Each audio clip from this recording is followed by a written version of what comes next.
दिया जले जा जले नैनो तले धुआं चले रात भर धुआं चले जानू ना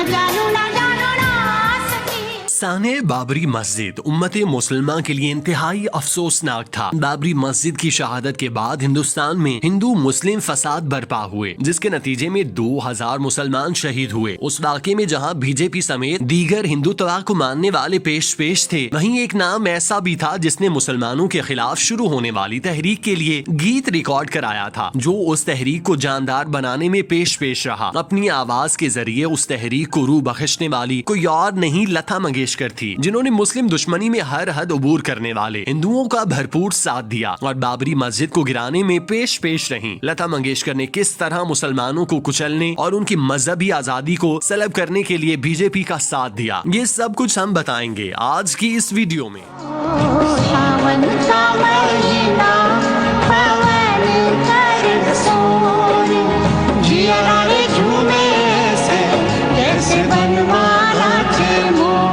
हाल ही में इंतकाल कर जाने वाली बुलबुले हिंद लता मंगेशकर के साथ दुनिया भर में मौजूद उनके मद्दाह उन्हें खिराजे तहसीन पेश करते हुए उनकी खिदमत को सराह रहे हैं। हिंदुओं के साथ साथ मुसलमान भी उनकी गायकी की तारीफ करते नहीं थक रहे। पाकिस्तान में हर खासो आम तबका उनके इंतकाल पर सोशल मीडिया पर नोहा कुना दिखाई दिया। लता मंगेशकर के बारे में ये कहा जाता है कि वो अमन पसंद थी, वो चाहती थी कि पूरी दुनिया में अमन हो। उन्होंने अपने कई इंटरव्यूज में पाकिस्तान और इस्लाम के बारे में मुस्बत ख्यालात का इजहार करते हुए इस उम्मीद को भी जाहिर किया कि पाकिस्तान और भारत के हालात मामूल पर आ जाएंगे। इसके अलावा उनके नूरजहां, मेहदी हसन और सलामत अली खान के साथ जैसे ताल्लुकात थे वो भी हमारे सामने हैं। यही वजह है कि दुनिया भर में उन्हें गुलकारी के साथ साथ नेक रूह होने पर भी सराहा गया। ताहम उनके माजी से मुसलमानों की बड़ी तादाद नावाकिफ है और इस बारे में आगाही बहुत जरूरी है, ताकि आने वाली नस्लों को भी पैगाम पहुँचाया जा सके कि वो इन बड़े नामों से मुतासिर होने से पहले एक बार उनके माजी के बारे में जान लें और इस हवाले से अपना जहन बना लें, ताकि दोस्त और दुश्मन में वाज़ेह फर्क मालूम हो सके। 1992 में भारतीय सूबा उत्तर प्रदेश की रियासत अयोध्या में कायम तारीखी बाबरी मस्जिद को हिंदू इंतहा पसंदों की जानिब से शहीद कर दिया गया था। ये मामला उस वक्त रूनमा हुआ जब बरसरे इक़्तिदार हुक्मरान जमात की जानिब से पूरे मुल्क में मुसलमानों के खिलाफ तहरीक का आगाज किया गया। उस दौर में भारत पर RSS की हुकूमत थी, जो मुस्लिम दुश्मनी में किसी भी हद तक जाने पर यकीन रखती थी। उस वक्त उस तहरीक में जान डालने वाले बीजेपी के सीनियर सियासतदान LK अडवाणी थे, जो बॉलीवुड में बतौर मौसीकार काम भी करते रहे। 1990 में LK अडवाणी ने अगले इलेक्शन में अवाम के वोट और उनकी हमदर्दी हासिल करने के लिए मुस्लिम दुश्मनी कार्ड खेला और सोमनाथ से लेकर अयोध्या तक राम रथ यात्रा का आगाज किया, जिसके जरिए उन्होंने हर छोटे बड़े इलाके और शहर से गुजरते हुए वहाँ के मुसलमानों पर अरसा हयात तंग करना था और हिंदुओं को ये यकीन दिलाना था कि उनके मुल्क में मुसलमानों की कोई हैसियत नहीं, वो अकलियत के तौर पर यहाँ रह रहे हैं। उस यात्रा की वजह से भारत में हिंदू मुस्लिम फसाद फैले और बड़ी तादाद में मुसलमानों का नाहक खून बहाया गया। LK अडवाणी की यात्रा के बारे में जब आजहानी लता मंगेशकर को इल्म हुआ तो उन्होंने इस अमल की मजम्मत करने की बजाय खुशी का इजहार किया और अपनी खिदमत पेश करते हुए भजन की चंद सतरें रिकॉर्ड करके LK अडवाणी को भेजी, जो उनकी राम यात्रा की पहचान बनी। लता मंगेशकर ने भजन में शामिल सतरें राम नाम में जादू ऐसा राम नाम मन भाए, मन की अयोध्या तब तक सुनी जब तक राम ना आई, गुनगुनाकर गाने की शक्ल में बतौर तोहफा दी, जिसे LK अडवाणी ने अपनी यात्रा में चलाया, क्योंकि उस वक्त लता मंगेशकर भारतीय आवाम के दिलों पर राज कर रही थी। तो उनका ये भजन यात्रा में शरीक हिंदुओं पर खूब असर अंदाज हुआ, जिसकी वजह से उनके जज्बाती जोशो वलवला पैदा हुआ, जिसकी बदौलत उन्होंने मुसलमानों के खिलाफ शिद्दत पसंदाना ख्यालात और नजरियात को परवान चढ़ाया। लता मंगेशकर की RSS के साथ वाबस्तगी सिर्फ यहाँ तक ही न थी, बल्कि वो RSS के मानने वाले लीडर उनकी मौत और बरसी पर उन्हें सोशल मीडिया पर खिराज तहसीन भी पेश किया करती थी। उन्होंने अपनी शख्सियत को इस तरह से गैर मुतनाज़े बनाया हुआ था कि वो हर हुकूमत का साथ देती थी। उन्होंने कभी मुसलमानों पर होने वाले मुजालिम के खिलाफ आवाज बुलंद नहीं की, बल्कि हमेशा ऐसे मौकों पर हुकूमत का भरपूर तरीके से साथ दिया, जिसका अंदाजा यहाँ से लगाया जा सकता है कि कुछ साल कबल जब भारतीय सुप्रीम कोर्ट ने बाबरी मस्जिद केस का फैसला हिंदुओं के हक में दिया तो उनकी जानिब से किसी किस्म की मुजम्मत सामने नहीं आई। लता मंगेशकर मंगेशकर के बारे में ये भी कहा जाता है कि उन्होंने मक्तई बाहनी फोर्स के कयाम पर भी अपनी खुशी का इजहार किया। ये वही फोर्स थी जिसने मशरकी पाकिस्तान में जाकर न सिर्फ खून की होली खेली थी, बल्कि वहाँ के बंगालियों के जहनों में पाकिस्तान के लिए इस हद तक जहर भर दिया था जिसकी वजह से वो बांग्लादेश का नारा लगाने पर मजबूर हुए। लता मंगेशकर का मुजीबुर रहमान से भी शानदार ताल्लुक रहा। उस ताल्लुक को उनकी बेटी हसीना वाजिद ने भी आगे बढ़ाने में कलीदी किरदार अदा किया। अमनो मोहब्बत का राग अलापने वाली लता मंगेशकर की आंखों के सामने भारत कश्मीरी मुसलमानों पर जुल्म के पहाड़ तोड़ता रहा, लेकिन उन्होंने इस मामले पर कभी लबकुशाई नहीं की क्योंकि उन्हें बीजेपी की जानिब से आला तरीन सिविल अवार्ड की शक्ल में रिश्वत दी गई थी। इसीलिए उन्होंने मुसलमानों की हिमायत में कभी कोई लफ्ज मुंह से नहीं निकाला। उन्होंने हमेशा हिंदू तवा को सपोर्ट किया और अपनी तमाम तर वफादारियां RSS के साथ वाबस्ता रखी, जो उनकी मौत तक कायम रही। यही वजह है कि उनके इंतकाल पर बीजेपी किस तरह मातम करती दिखाई दी, मोदी किस तरह से उनके आगे झुकता दिखाई दिया, क्योंकि उनके तमाम तर बुरे करतूतों पर लता मंगेशकर अपने सर का ऐसा बुलडोजर चला देती थी कि हकीकत मट्टी में दफन हो जाया करती थी।